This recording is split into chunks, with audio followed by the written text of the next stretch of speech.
O amigo de todas as horas e de todos os momentos nos abençoe e nos conforte na sua imensa e inesgotável paz. Antes de darmos início ao tema escolhido para a noite, eu me recordava, enquanto a nossa irmã fazia a prece, de uma jovem que esta semana me perguntou assim: Aguinaldo, por que é tão difícil ser feliz? A impressão que nós temos, na opinião dela, é que nós nascemos apenas para sofrer. Essa história de ser feliz, essa história de ter paz, essa história de conseguirmos realizar os nossos sonhos, parece uma utopia. A vida é um emaranhado de sofrimentos. O que é que você acha?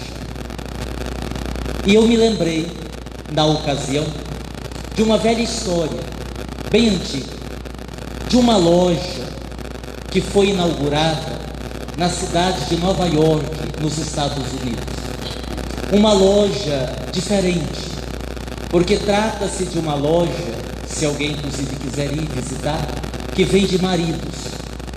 As mulheres vão até a loja, escolhem um marido, pagam o valor correspondente e trazem para casa.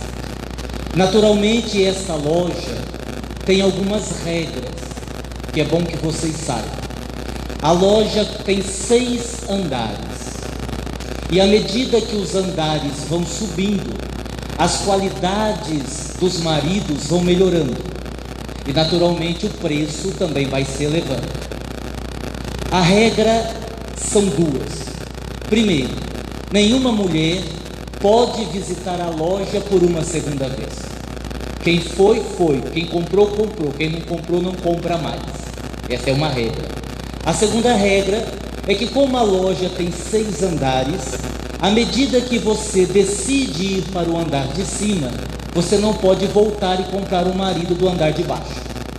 Se você está no primeiro andar, não gostou do marido dali, vai por o segundo, ou você compra do segundo ou vai para o terceiro. Você não pode voltar e comprar no primeiro. Vocês entenderam? Recentemente, uma jovem senhora de São José do Rio Preto foi à loja. Entrou no primeiro andar, frequentadora do André Luiz, inclusive. Entrou no primeiro andar, estavam lá os maridos e a qualidade. Os maridos deste andar têm bons empregos. Nesses dias difíceis, convenhamos que quem tem um bom emprego é uma boa qualidade. Ela gostou muito, pensou em comprar, mas logo em seguida pensou assim: mas é apenas o primeiro andar. Se os maridos deste primeiro andar têm bons empregos, bom, os do segundo andar devem ser melhor. Acho que eu vou arriscar ir para o segundo andar. E foi para o segundo andar. No segundo andar estavam lá os maridos e a propaganda. Os maridos deste andar têm bons empregos e são bonitos. Ó, já melhorou. Veja bem que combinação boa. Além de ter um bom emprego, é bonito. Ela pensou em comprar, mas pensou um pouquinho mais, bom. Mas se os maridos do segundo andar são assim, os do terceiro devem ser muito melhor. Acho que eu vou para o terceiro. E foi para o terceiro andar. No terceiro andar estava lá a placa: os maridos deste andar têm bons empregos, são bonitos e gostam de crianças. Olha que maravilha. Para a mulher que quer ser mãe, ela diz: é esse, essas 3 qualidades me servem. Mas aí ela pensou um pouquinho mais e disse: bom, mas se os do terceiro andar têm essa qualidade, imagine os do quarto andar. Quer saber? Vou para o quarto andar. Subiu para o quarto andar e lá estava a placa: os maridos deste andar têm bons empregos, são bonitos, gostam de criança e ajudam no serviço de casa. Mulheres, é o sonho, né? Podia parar aí, né? Mas ela, movida pela ambição desmedida, até pensou em comprar, mas depois disse assim: não, mas eu acho que eu vou dar uma olhadinha nos maridos do quinto andar. E foi para o quinto andar, e lá estava a placa: os maridos deste andar têm bons empregos, são bonitos, gostam de criança, ajudam no serviço doméstico e são românticos. Fechou. Ela pegou o cartão de crédito e na hora que ia pagar, ela disse: mas espera aí, Só falta eu andar. Eu cheguei até aqui, eu estou no penúltimo. Para quem paga o valor do quinto, pode pagar o valor do sexto. Quer saber de uma coisa? Vou para o sexto. Vou logo para o último. Vou fechar com chave de ouro. E foi para o sexto andar. Quando ela entrou no sexto andar, havia uma placa dizendo assim: neste andar nós não vendemos marido. A senhora é a visitante número 36.580. Esse andar foi criado para provar que as mulheres nunca estão satisfeitas.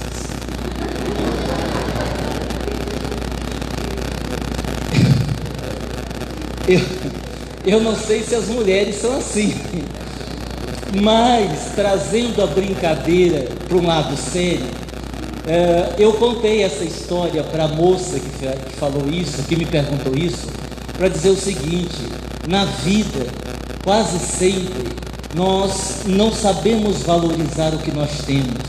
Infelizmente, muitas vezes, nós reclamamos em demasia, nunca estamos satisfeitos com aquilo que nós possuímos e ainda justificamos dizendo assim: mas sempre falta alguma coisa, mas sempre vai faltar. Estamos num mundo de provas e expiações.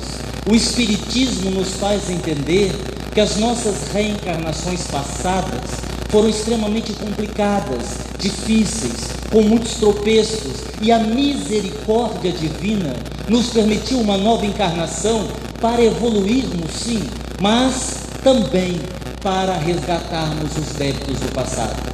Falta um pouquinho em nós de gratidão pela existência, de gratidão pela vida que nós temos, de gratidão pela oportunidade da reencarnação, embora a nossa vida não seja assim tão fácil.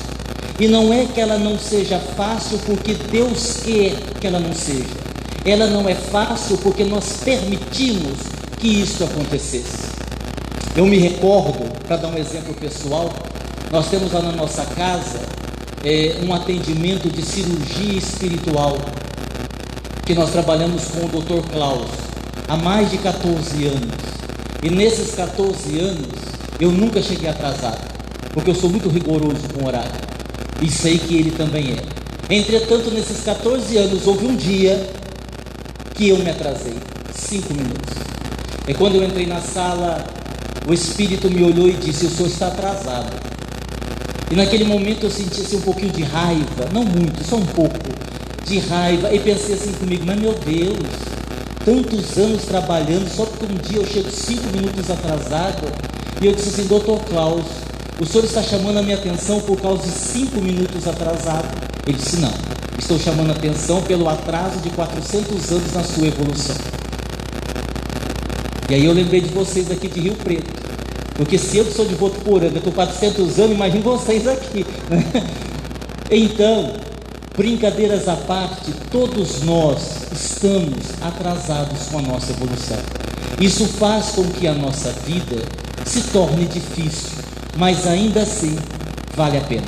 Vale a pena a gente ser grato, vale a pena a gente agradecer por aquilo que a gente tem, porque quase tudo que a gente tem, só para a gente finalizar essa explicação, não é por mérito adquirido, não é por mérito adquirido, é graças à misericórdia divina, ok?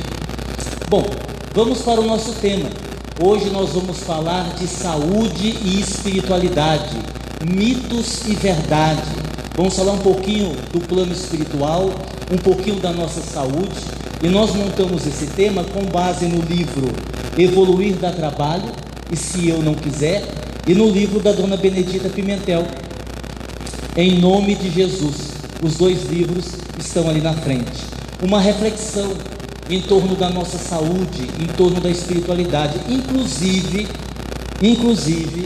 esse ano, lá no nosso evento em Votuporanga, no IMPAMED 2020, o evento que nós fazemos todo ano, nós vamos abordar esse tema: saúde e espiritualidade.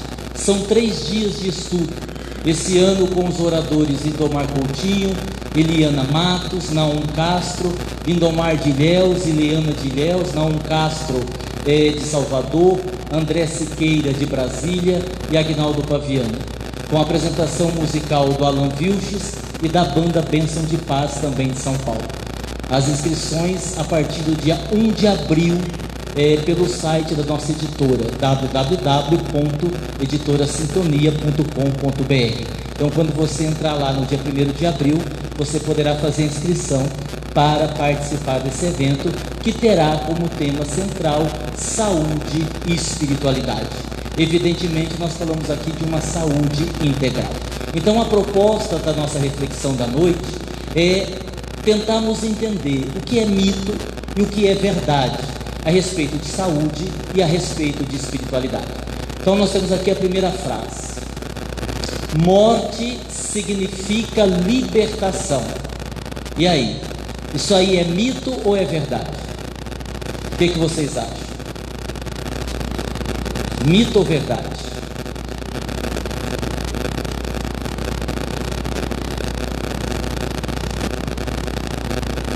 É mito. É mito. Entendendo que todos nós carregamos na nossa própria consciência o céu ou o inferno. É bem verdade que em alguns casos, para aqueles que souberam viver bem a vida, morrer, desencarnar, deixar o corpo, de certa forma, é uma libertação da prisão, em alguns casos. No entanto, é André Luiz que diz que o berço inicia e que a morte desdobra. Se a morte desdobra, nós precisaremos entender que, ao contrário do que muitos pensam, a morte não liberta ninguém de nada. Nós só vamos deixar a roupagem, o corpo físico, a matéria mais densa. Mas se você, por exemplo, nesta encarnação, nessa vida física, não consegue vencer a sua depressão, se você não consegue vencer a sua síndrome do pânico, se você não consegue vencer a sua ansiedade, se você não consegue pedir perdão, se você não consegue amar, se você não consegue desenvolver a humildade, assim que você desencarnar, vai continuar do mesmo jeito. E eu digo mais, pode até piorar, porque agora, sem o corpo, todas as lembranças vêm à tona. Agora desencarnado, o espírito muitas vezes, constatando por si mesmo que desencarnou, que está no plano espiritual, a sua situação emocional pode se agravar muito mais. Nós temos uma ideia assim, de que quando a gente morre, os nossos problemas ficam aqui. Alguns. Outro dia a pessoa me perguntou: mas Aguinaldo, e se a pessoa tem uma doença grave, uma doença em que ela fica vários anos numa cama, com dificuldade, ou se a pessoa desenvolve o mal de Alzheimer, ou se a pessoa tem um membro amputado, como ela chega no plano espiritual? Saudável, ou ela carrega com ela essa problemática? Depende de como ela viveu aquilo, depende da lição que ela aprendeu com aquilo. Porque se eu vivo uma experiência dolorosa, e aqui vale uma observação: o sofrimento por si só não evolui ninguém. O sofrimento por si só não evolui ninguém, porque eu só vou evoluir vivendo uma situação difícil se eu aprender o que eu tenho que aprender. Há pessoas, por exemplo, que desenvolvem uma doença e se tornam revoltadas. Há pessoas que enfrentam problemas na vida e deixam de acreditar em Deus. Essas pessoas não estão aprendendo com o processo. Vão viver essa dor, vão experimentar o sofrimento, mas em termos evolutivos não saberão lidar com ela. Tem um espírito amigo, José de Moraes, que diz que a dor é para todos, o sofrimento é opcional. A dor é para todos, o sofrimento é opcional. Ora, por que a dor é para todos? Porque todos nós temos dores muito semelhantes. Se o meu cachorro morrer, o Cachorro de qualquer um aqui pode morrer. Se eu perder um ente querido, todo mundo aqui em algum momento na vida vai viver a experiência de perder um ente querido, de ter uma doença, de ter uma dificuldade financeira, de ter um amor não correspondido, de ter um problema emocional. São dores de todos nós. Todos nós sofremos as mesmas dores, mas o sofrimento não é da dor. O sofrimento é a posição que eu escolho assumir diante da dor que eu estou passando. Se uma pessoa que eu amo morre, eu vou chorar, mas eu posso chorar resignado, como eu posso chorar num tom de revolta, de não aceitação, de achar que Deus é injusto, que aquilo não poderia acontecer comigo. Entenderam? Por isso que a dor é para todos, o sofrimento é opcional. Fazendo esta análise, a morte não significa libertação. Nós começamos a psicografar um livro que ainda vai demorar para ser lançado. Estamos nos primeiros capítulos, onde o subtítulo do livro é Quando os problemas sobrevivem à morte do corpo físico. A maioria deles sobrevive. Então, morrer não é libertação de coisa alguma. Nós nos libertamos quando estamos em paz com a nossa consciência.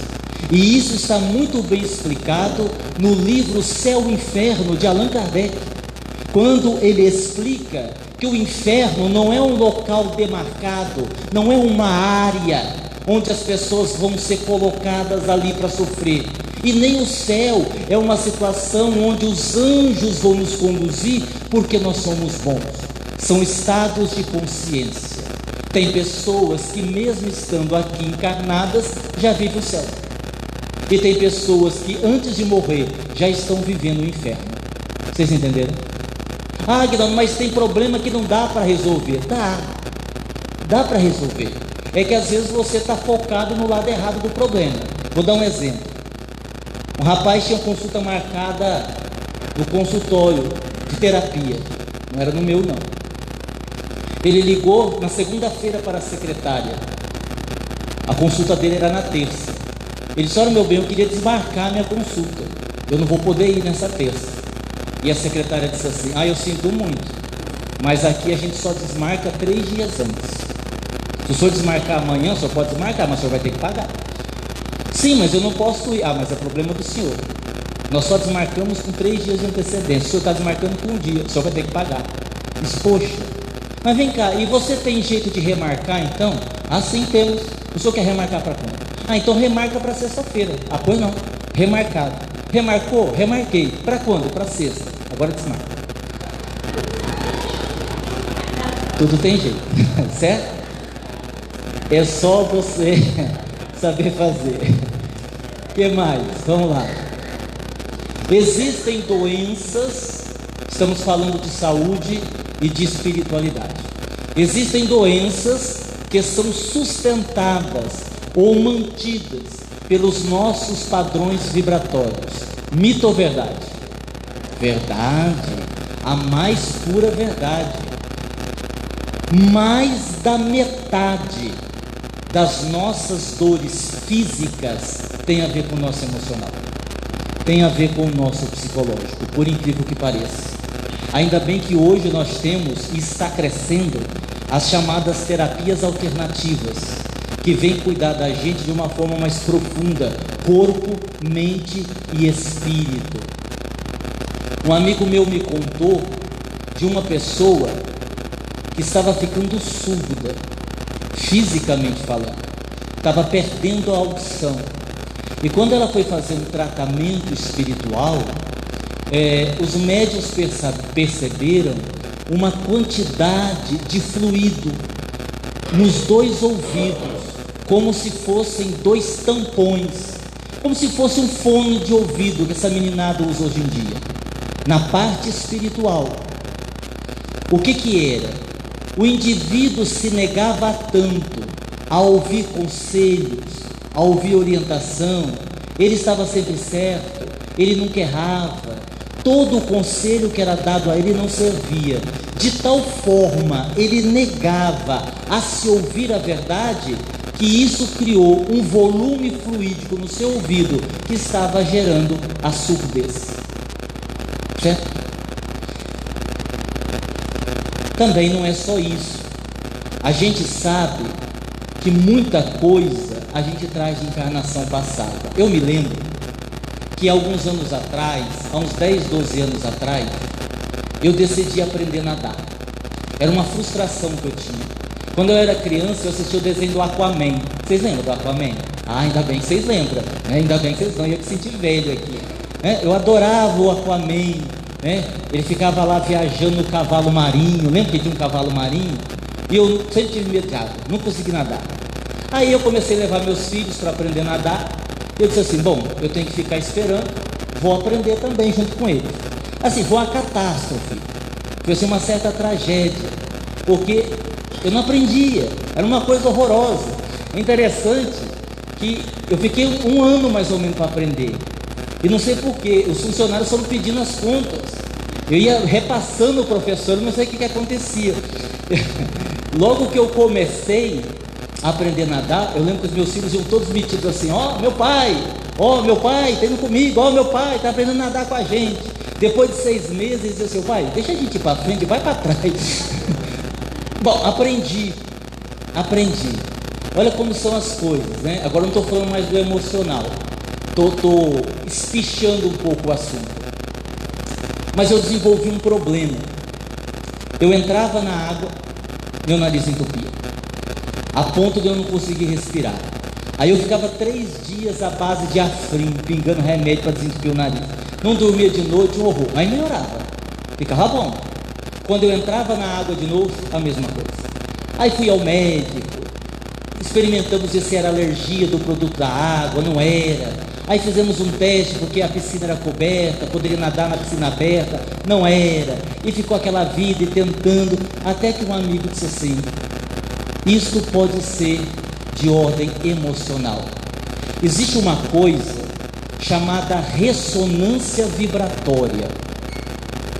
Se você viveu alguma experiência muito marcante na encarnação passada e isso não foi resolvido, isso está arquivado no inconsciente do perispírito.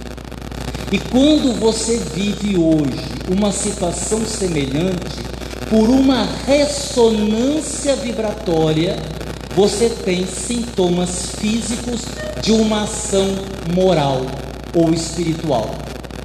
Vocês não entenderam, né? Então eu vou explicar pelo exemplo.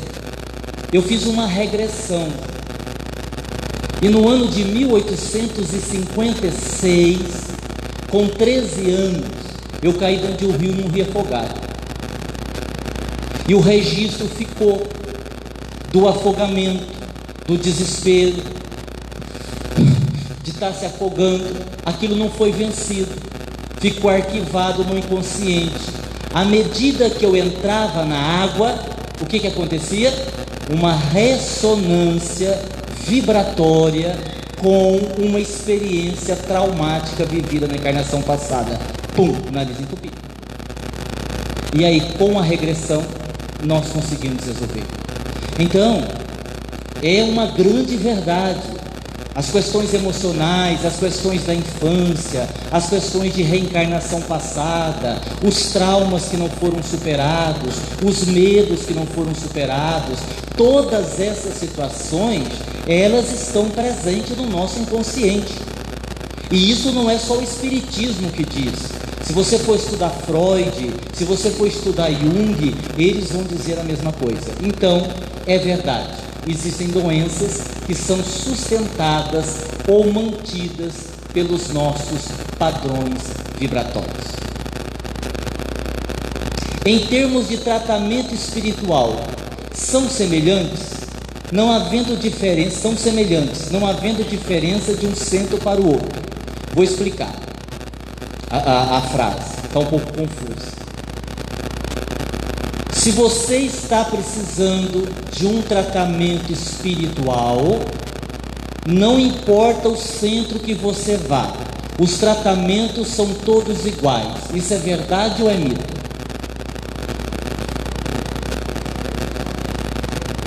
Verdade ou mito? Mito. Isso é mito. Isso é mito. Vou dar um exemplo. Depois eu volto para o grupo. Vamos imaginar, vou falar de uma área que eu entendo. Eu sou médium de cura. Eu trabalho com cura, trabalho com cirurgia espiritual. Vamos imaginar que você está aqui, vejam bem. Aqui eu não estou falando da parte do paciente, tá? Aí a gente, senão, se a gente for analisar o paciente, a gente sabe, tem aquela questão da fé, do merecimento, aquela coisa toda, né, que cabe a cada um. Esquece a sua parte no processo. Vamos falar do médium. Se você tiver um médium de cura em São Paulo, você vai lá fazer uma cirurgia espiritual, e você tem um médium de cura em Votuporanga. Se você for em um e no outro, tem diferença? Sim ou não? Ou é médium de cura, é tudo igual? Tem diferença. Tem diferença. Porque para a cura se usa ectoplasma, energia. E a energia tem duas características: volume fluídico e qualidade fluídica. Volume e qualidade. Ou seja, o médium de cura, ele vai vibrando aquela energia, volume e qualidade. Quanto mais evoluído é o médium, moralmente falando, espiritualmente falando e emocionalmente falando, maior é o volume fluídico e melhor é a qualidade fluídica, e a possibilidade de cura é maior também. Então tem diferença. No caso dos centros espíritas, não é que existe centro mais fraco e mais forte, não é isso, mas existem grupos que são melhores preparados. Se você vai numa casa onde você tem um grupo interessado, que estuda metodologia de trabalho, que estuda o passe, que faz curso, que estuda desobsessão, que gosta de ler, é evidente que esse grupo, ele é melhor preparado para atender os casos que chegam, diferente de um grupo onde não tem um hábito do estudo, onde, por exemplo, não conhece magnetismo. Se eu vou trabalhar com passe, eu preciso conhecer magnetismo. Se eu não conheço, eu vou fazer o trabalho, mas é deficitário. Seria a mesma coisa dizer, todo médium é igual. É nada. É nada. Você até pode receber, mas tem passista que eu não vou tomar passe de jeito nenhum. E perturbado por perturbado, eu fico com a minha perturbação. Eu vou tomar passe com o outro, vou ficar mais perturbado ainda, Deus me livre. Então, não, mas todo centro é igual, todo médium é igual. Não é não. Não é não. O bem que nós nos propomos a fazer é igual, mas aquele grupo que se prepara melhor tem mais capacidade para atender os outros. Vocês entenderam essa questão? Vocês entenderam? Isso é muito importante. Então, isso é um mito. Como eu tenho livre-arbítrio, se eu quiser, eu posso não evoluir. Isso é mito ou verdade? Verdade? Está nesse livro aqui essa explicação. Eu não vou fazer não, vou deixar vocês comprar o livro para vocês descobrirem. Estou brincando, eu vou fazer assim. Se eu tenho livre-arbítrio, se eu quiser, eu posso não evoluir. Verdade ou mito? Mito. É mito. Isso é mito. Se ali estivesse escrito assim, como eu tenho livre-arbítrio, se eu quiser, eu posso adiar a minha evolução. Aí seria verdade. Aí seria verdade. Por que eu não posso decidir não evoluir? Porque chegar à perfeição é lei divina. É lei divina. Nós somos criados simples e ignorantes para chegarmos à perfeição. O que acontece é que uns demoram mais, outros demoram menos, mas todos, sem exceção, vão evoluir. O que eu posso fazer é procrastinar. Eu vou deixar para a próxima encarnação. Não quero evoluir nessa, vou deixar para a próxima. Não tem um monte de gente que faz isso? É assim, existem 3 tipos de pessoas. 3 tipos de pessoas. 2 não sofrem, uma sofre muito. Primeiro tipo de pessoa são aquelas pessoas, um grupo, que estão na chamada consciência de sono ou de hibernação espiritual. São aquelas pessoas que não estão preocupadas com ética, com moral, com evolução, com espiritualização. Aquela pessoa que diz: ó, você está devendo lá, hein? Ah, vamos fazer um churrasco. Ó, a coisa está difícil. Ah, vamos tomar uma cerveja. Ó, ali está precisando. Eu vou dormir. Vocês conhecem um monte de gente assim, né? Vivem uma vida material. Comem, bebem, dormem e fazem sexo. Você não vê na televisão? O repórter pergunta assim para a pessoa: você matou sua mulher? Matei. Você está arrependido? Não, eu matava de novo. E a gente diz: gente, mas não tem remorso? Não se arrependeu? Não. Por que não? Porque está na consciência de sono. Para a pessoa começar a sofrer sob o ponto de vista moral, ela tem que acordar. Ninguém sofre moralmente se não desperta. A pessoa pode ter um sofrimento físico, o moral ele não tem.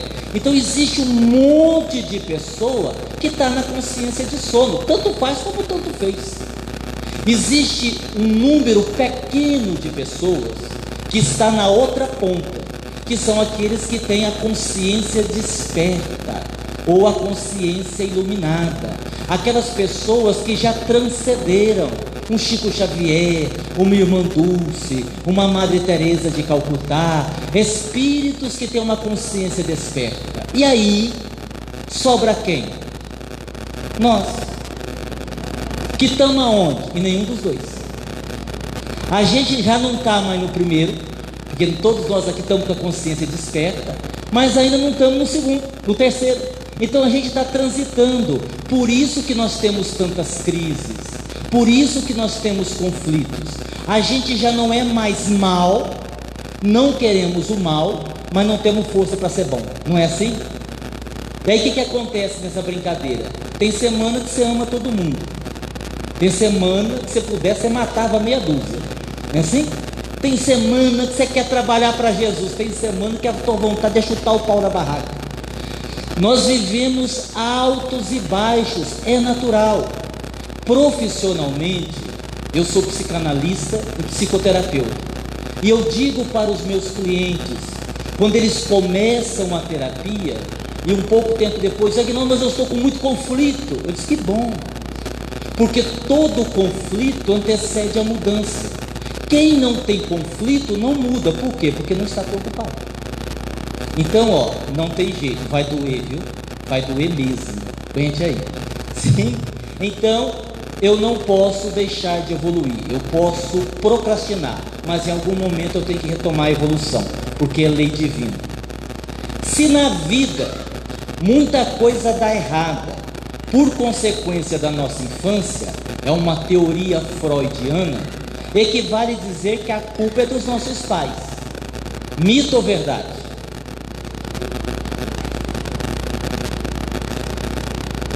A gente adora arrumar alguém para culpar, né? Fala a verdade. É uma delícia. Eu falo para minha mãe, falo assim: mãe, quanto mais eu estudo Freud, mais eu acho que você é culpada de tudo. Você me fez tomar emoção Scott, biotônico Fontoura. Agora você quer ser mago, não consegue, porque, claro, deu tanta força para a gente continua. E os pais mentiam muito para a gente também. Hoje em dia, isso é uma outra palestra que eu brinco com isso. O pessoal fala: nossa, mas hoje tem tanto fake news, né? Olha, antigamente não tinha. Claro que tinha fake news. Claro que tinha. Quando você apontava alguma coisa, a mãe chegava no portão e dizia assim: entra, se você entrar eu não te bato.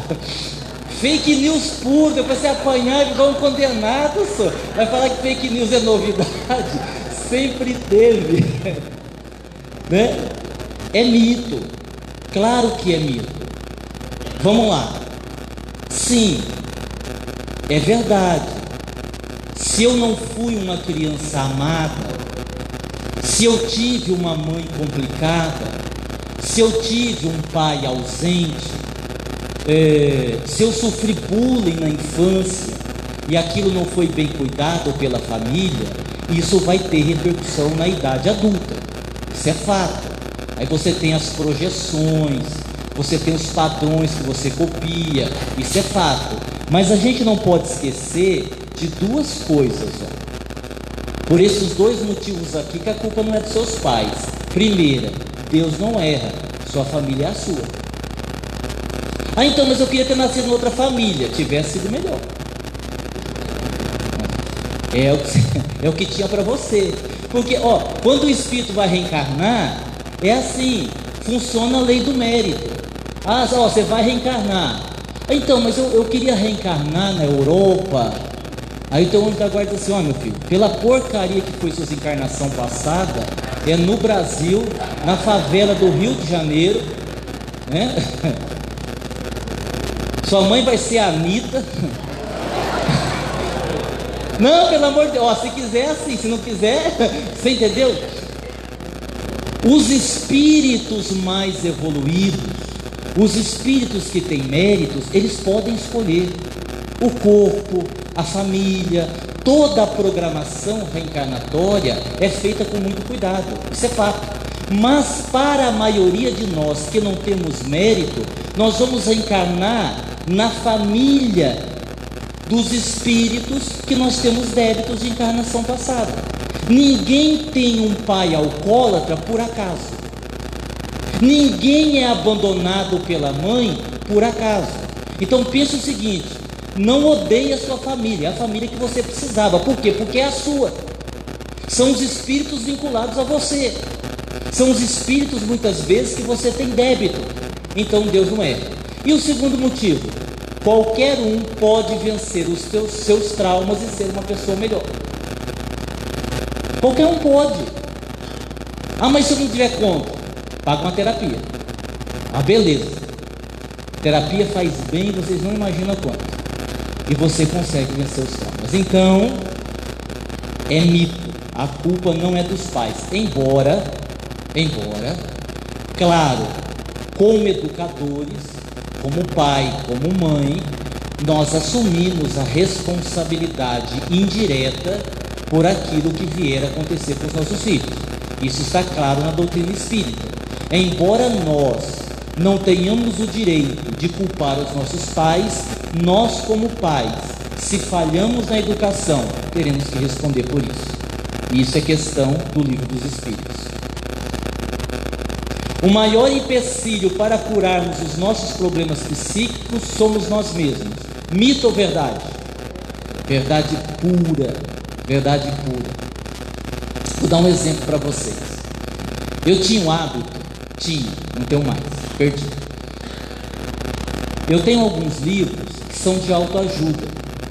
Não são livros propriamente espíritas, são de autoajuda, que fala de depressão, de ansiedade, assim por diante. E no consultório, eu tinha um hábito de um ou outro cliente presentear com um livro em especial, que não tem aí hoje não, um livro chamado Vida, Seu Maior Patrimônio, que é um livro que fala sobre essas questões, ansiedade, depressão, convivência familiar. E quando eu percebia que o cliente às vezes não tinha uma condição financeira que dava para ele comprar o livro, eu tinha ali alguns livros para isso, e eu dava: olha, leva de presente. E esse livro, Vida, Seu Maior Patrimônio, ele tem uma continuação, chamado Um Caso de Amor com a Vida. Então a história começa no primeiro volume e termina no segundo. Em 2019, esse ano que terminou, que foi o último ano que eu fiz a distribuição gratuita, eu dei 8 livros de presente. Nenhum me pediu a continuação. Por quê? Por que não pediu? Porque não leu. Porque não leu. Exatamente. Simples assim. Porque não leu. Né? Então realmente nós somos o grande empecilho para nós mesmos. É bem verdade, como terapeuta eu tenho que dizer isso, que não é fácil. À medida que você vai conhecendo a si mesmo, que é a proposta de Sócrates, que é a mesma proposta que está no Livro dos Espíritos, à medida que você vai começando a lidar com os seus fantasmas, a gente assusta. É até compreensível que algumas pessoas desistam, porque olhar para si mesmo não é fácil. Eu tenho duas perguntas que eu faço quando eu vou fazer uma avaliação dos meus clientes, e eu vou deixar para vocês fazerem a avaliação. Vou deixar as duas perguntas aqui para vocês avaliarem, que assim faz a gente pensar. Tem umas perguntas que fazem a gente pensar, e na técnica terapêutica eu pergunto assim, é uma pergunta desdobrada em duas: o que é que você faz que facilita as pessoas amarem você? O que é que você faz que dificulta as pessoas amarem você? Já pararam para pensar? Então tá, leve para casa essas duas, tá bom? Se quiser ajuda, pede pro marido, pra esposa. Se fosse eu, não perguntava. Eu acho meio arriscada essa pergunta, mas tudo bem. É porque a gente não faz essas avaliações. São avaliações profundas. Outro dia a pessoa me perguntou assim: Aguinaldo, mas existe uma técnica para a gente se conhecer melhor? Eu disse: existe. É igual fazer exame de próstata, que nenhum homem gosta de fazer. Como é que você faz exame de próstata? Você faz o quê? O toque, não é assim? Ou a mulher, quando tem alguma dor no seio, ela não faz o toque?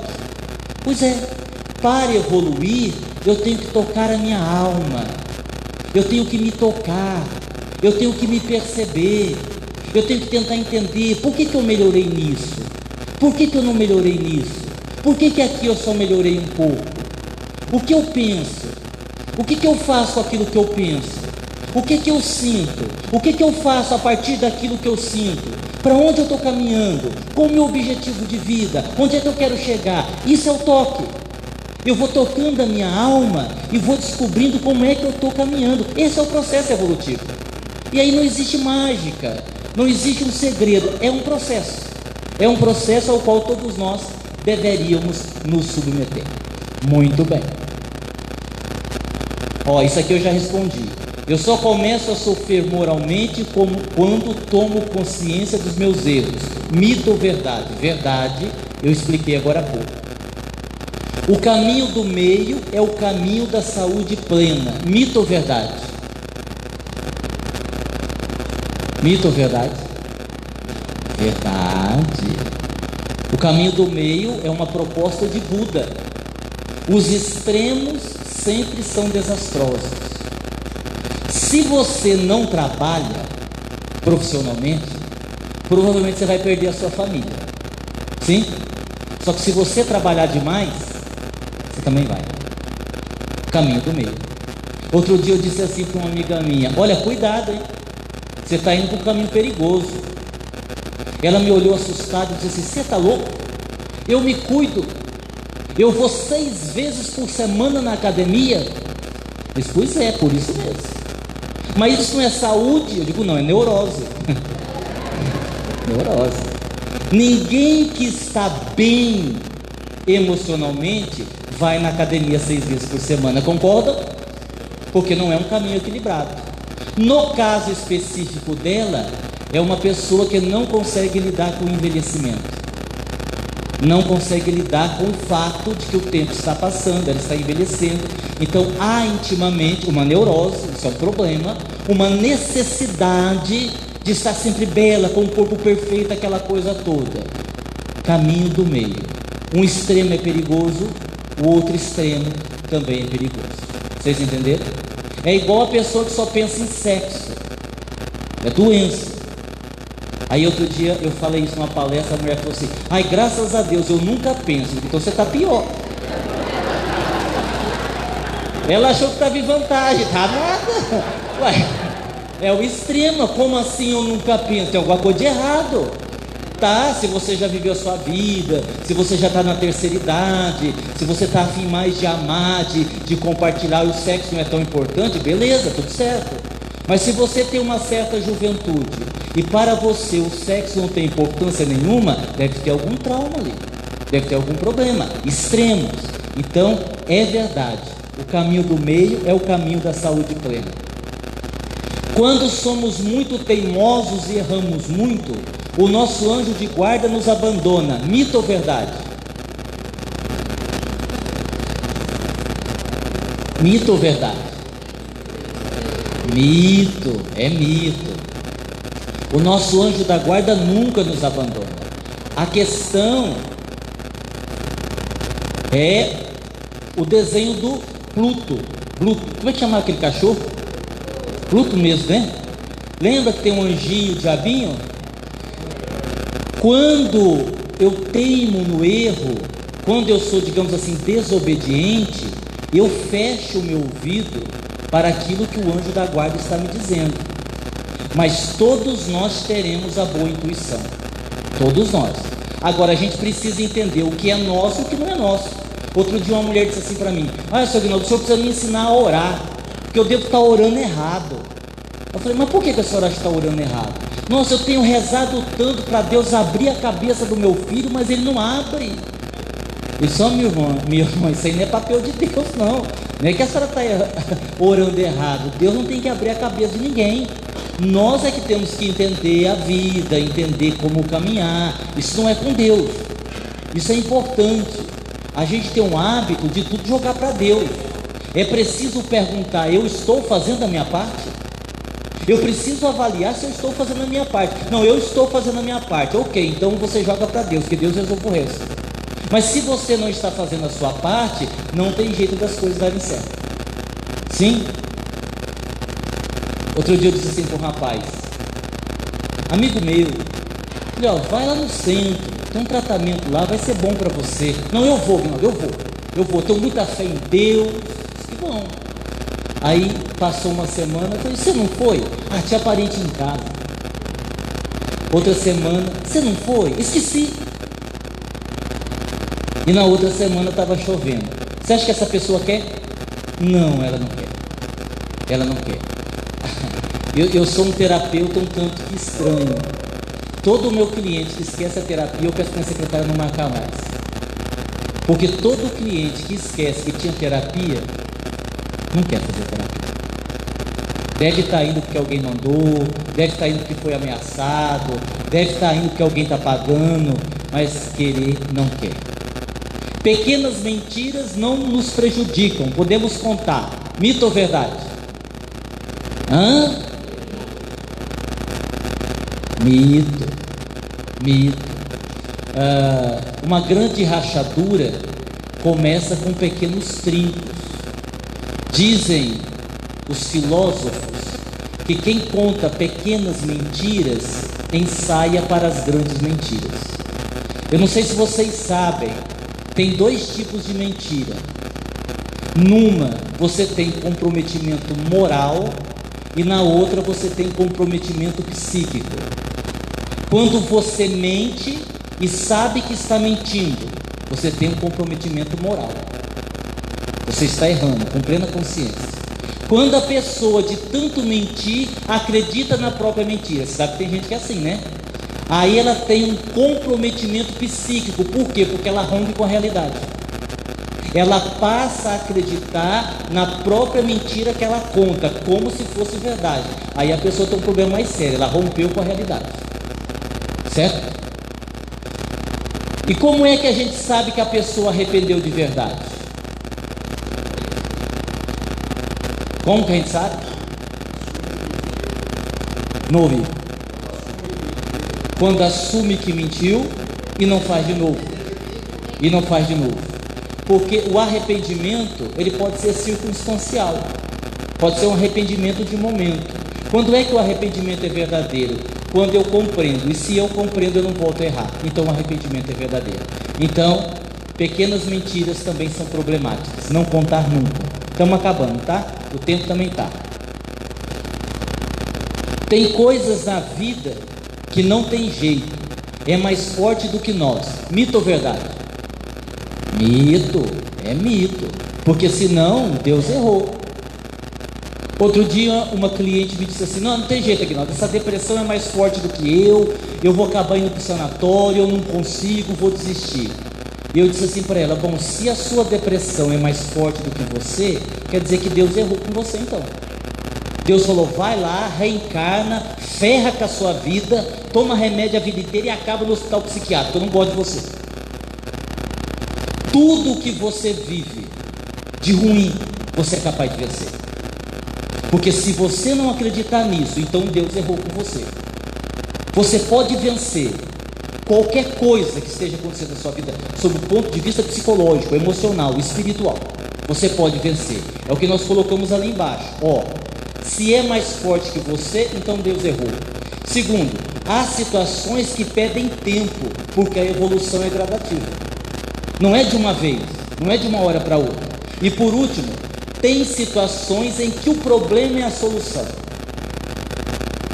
Tem situações em que o problema é solução. Certo? Mas eu queria tanto ter mais dinheiro, ser rico. Não se engane.